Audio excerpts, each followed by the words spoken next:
Hello, my dolly friends. Good afternoon. I hope this is the final take to this video. My name is Gina. Welcome to Little Midwest Reborns and Dolls. I have had a lot of trouble today getting this video made. So hopefully take 4 will work.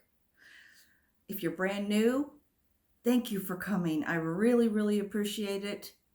And to all my regular subscribers, thank you also so much. I appreciate each and every one of you, new and returning. Please, if you'd like, I invite you, hit that thumbs up button because that really helps YouTube with the algorithms and it gets our videos put out there more if people will hit the thumbs up. If you'd like to, please leave me a comment. Subscribe to my channel, and yeah, we're gonna have a lot of fun. We're gonna have fun. Okay, so today we're doing several things. One is going to be Play Saturday with the lovely Patricia over at Patricia's Dolly Dreams. I will put the names of the channels that I'm mentioning in the description. Also, Mia has a game or a hashtag kind of questions from her channel at Wishes and Wonder. And I decided that I wanted to participate. I don't know if she has another video up, but it was, anyway, I saw it a couple days ago. So, and I didn't check this morning if she had another new one. But she has all the questions listed in it. And she's showing her beautiful Ashton Laurel in her video and a brand new blanket. And anyway, if you feel like participating, please do. So now we're going to go. I'm going to show you the babies and how they're playing, and then I'll come back. Okay? At the end. I'll come back at the end.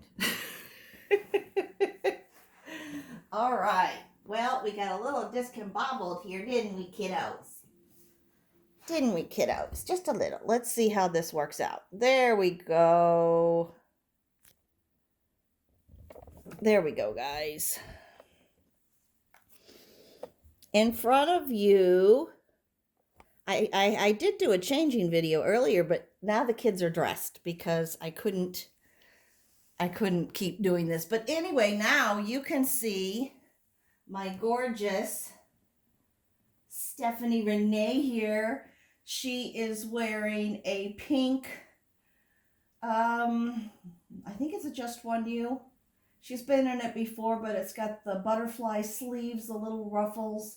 It is actually sleeveless, and it's got a light pink, pale pink background with teeny tiny little darker pink polka dots on it, and it has elephants in a outline of gray and then dark pink elephants on it. So here's your elephants, and it's all over the little outfit, and it's long pants.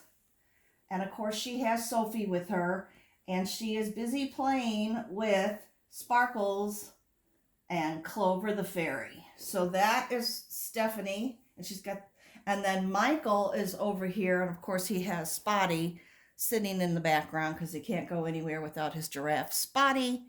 But then he has his leopard with him, and they were playing with the car there, and he is wearing kind of a sagey blue-green little short all set, and the bands around his legs, I probably can't see it, but the bands around his legs match the stripes up on his shoulders. It's a cream color with a green sage, and he just looks absolutely darling in that. And so so the kids are just sitting and they're playing with their toys for Play Day Saturday. Now, I'm gonna do Mia's game here. Here, let's get Spotty in the picture a little better. There we go. Yeah. Just a little. That's good enough. Okay. This game is, or this hashtag is hashtag. Put a little hat. It's what would you do if? What would you do if, number one, your next door neighbor asked to borrow $100? Well, I have to be honest here. It would depend on the neighbor. I live in a condominium. I've been here about 3 years. Well, I have been here 3 years.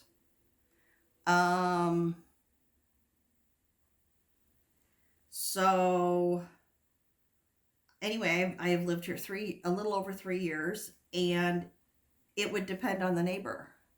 If it's a neighbor that I don't know or who's just moved in, I would say, I'm very sorry, but I'm short on cash. Is there anything else that I could offer you? You know, do you need sugar? Do you need bread? Do you need eggs? Whatever I could do to help them. But I would not lend them the $100. Now, if it's one of my neighbors who met and greeted me and we share pictures of our family because she has grandchildren and I have my first grandchild, if they came and asked, I would give her the $100 in a heartbeat. In fact, there's a couple of them. I'd be like, sure, here's $100. My intention, like Mia, I thought this was very good advice, and it's very true. I would lend them the $100, but I would not expect to get it back. It would have to be me with, lending with the understanding that you may not get paid back. I would hope to, but if I don't, then I don't. And I would go into it with that type of an attitude so that I don't hold any ill will towards the neighbor. But if they ever asked me again for money, I wouldn't lend it to them. Okay. Number 2, what would you do if you saw someone shoplifting? If I saw someone shoplifting, I would immediately report it to management of the store that I was in. In fact, I had a different job and I worked inside a Costco store. No, I was not a Costco employee. I worked for Club Demonstration Services, who is the actual company that passes out the samples that are requested by the vendor. And they tell CDS, our Club Demonstration Services, we want you to pass out this kind of food on this day during this shift. That's how it works. And then we bought the things and the vendor paid our company, and then they got money back depending on our sales. So anyway, and a lot of times so that's the whole deal with the samples. But anyway, yeah, I saw someone once. They had been looking through clothes. They grabbed a couple pair of jeans, jeans and a shirt. They came back out. And they still had their regular shirt on. They put the other 2 shirts back and they put a pair of jeans back. And I didn't think anything of it because, I'm working. But then I noticed down the back of the leg, which they had missed, the sticker that said like size 10. So they had simply put them on over their other pants. So I shut my cart down and I went to management, and these were regular customers that came into our store, and I told them, this is what I've seen, and they're wearing the jeans and it has the label with the size on it all the way down the back of their leg. And so they were spotted and the police were called, and the police waited on the parking lot. And when they came out of the store, the woman and her friend, who usually just came in and ate at the food court, they got like the $1.50 hot dog and drink, but they were both then banned from our store. So yeah, I know, I would report it. Exactly. Okay. Number 3, what would you do if a former lover messaged you asking to get together for lunch? I would go and meet them and have them for lunch. In fact, truth be told, I have a very dear friend who is married and they live in a different state, but whenever they come into town, I have met his wife, I have met his children. He met my ex, or my late husband, not my ex. He met my late husband, and anytime he's in town, he messages me, and we talk to each other all the time. We email and text, and mostly we email, but he takes me out for lunch or dinner, whichever is best for my schedule, and we get together and we visit and we have a good time. So, and there's no, I mean, he's off limits, and I know that, and he does not cheat, and so that, and I do not either. So no, I would meet him for lunch. Okay, number 4, what would you do if you won $1 million? Well, first, any of my bills that I like to just completely pay off, I would pay them off, which I don't have that much, but I'm still working on one medical bill from 3 years ago because it was so big, and even with insurance.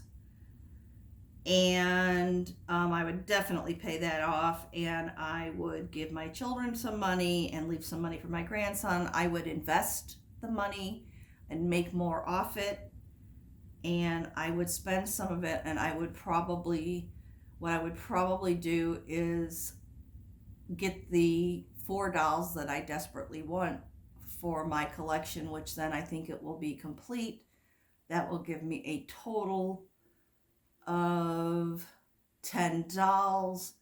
Not to say that someday I might not buy a silicone, which would give me 11, but I'm trying to keep the amount of dolls in my collection down to between 10 and 12 that I really, really want. So, and these last 4, I think, will give me what I've always dreamed of having, except for the silicone. So that's what I would do. Now, number 5, what would you do if you were asked to do a TED Talk about the reborn hobby?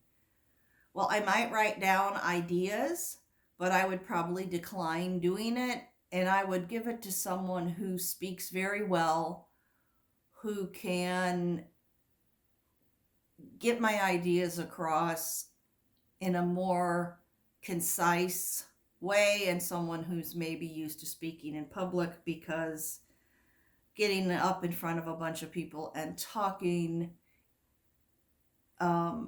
would make me really nervous, I think. So that's what I would do, and that is the game. So if you'd like to play Mia's game from Wishes and Wonder, it is going to be hashtag what would you do if, and then she's got all 5 of those questions on her video if you go back and watch it. So guys, I hope you enjoyed looking at my sweet babies while I answered this wonderful tag. And I'm going to come back now. I'm going to move the camera up, up, up. And we'll get where I'm in it again. Ah, there I am. Oh my goodness. How scary. All right. Oh. You know I have one more thing for you.